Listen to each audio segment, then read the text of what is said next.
बंगाल की सत्ता बदली, सियासत बदली और अब बदल रहे हैं नियम। ममता बनर्जी के खेला होबे का दौर खत्म और अब शुवेंदु अधिकारी के एक्शन मोड का आगाज हो चुका है।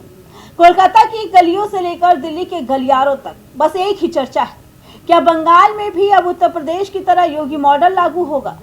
सीए की फाइलें खुल गई हैं, रेलवे की संपत्तियों को नुकसान पहुंचाने वालों की पहचान शुरू हो गई है और अब बारी है पाई पाई के हिसाब की।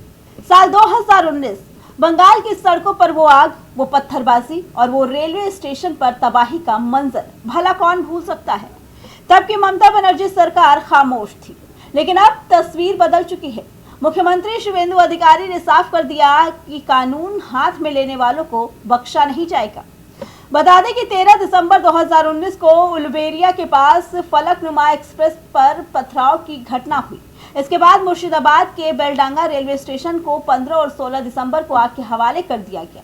वहीं कृष्णापुर स्टेशन पर 5 ट्रेनों को जला दिया गया था। इस दौरान रेलवे सुरक्षा बल की टीम पर भी हमला किया गया। सरकारी सूत्रों के अनुसार पुलिस और रेलवे प्रशासन अब उन सभी मामलों की फाइलें दोबारा खंगालेगा जिनमें रेलवे स्टेशनों, ट्रेन और अन्य सार्वजनिक संपत्तियों को नुकसान पहुंचाया गया था।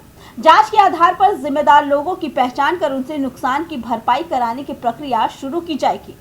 सूत्रों के मुताबिक 2019 के दंगों और हिंसा के मामलों की फाइलें दोबारा खुल गई हैं। सरकारी संपत्ति का नुकसान तो भरपाई भी सरकारी खजाने से नहीं बल्कि दंगाइयों की जेब से होगी।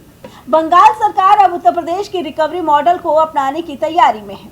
क्या बंगाल में अब बुलडोजर न्याय की गूंज सुनाई देगी? शुवेंदु अधिकारी ने कमान संभालते ही राज्य के सुरक्षा ढांचे की समीक्षा के आदेश दिए। पुरानी हिंसा के मामलों में एसआईटी का गठन, उपद्रव की पहचान के लिए सीसीटीवी और वीडियो फुटेज की फॉरेंसिक जांच, सार्वजनिक संपत्तियों को नुकसान पहुंचाने वालों की संपत्ति कुर्क करने की कानूनी प्रक्रिया। शुवेंदु सरकार का साफ संदेश है, बंगाल में कानून का राज होगा, अराजकता का नहीं। विपक्षी दल इसे बदले की राजनीति कह रहे हैं, लेकिन भाजपा इसे न्याय की वापसी बता रही है। सत्ता के गलियारों में हलचल तेज है। एक तरफ सीए के तहत नागरिकता देने की प्राथमिकता ने बंगाल में शरणार्थी क्षेत्रों में नई उम्मीदें जगा दी, तो दूसरी तरफ उन लोगों में डर का माहौल है जिन्होंने हिंसा का रास्ता चुना था। 600 किलोमीटर लैंड, उनके लिए जो जमीन बीएसएफ को देना चाहिए था, पिछले सरकार आपने वोट बैंक का राजनीति से प्रेरित होकर पूरा बांग्लादेश के बॉर्डर खुल के छोड़ दिया। आज बंगाल के में इलीगल इन्फिल्ट्रेटर्स, घुसपैठिया किस तरीके से बंगाल का डेमोग्राफी बदल दिया आप सबको मालूम है।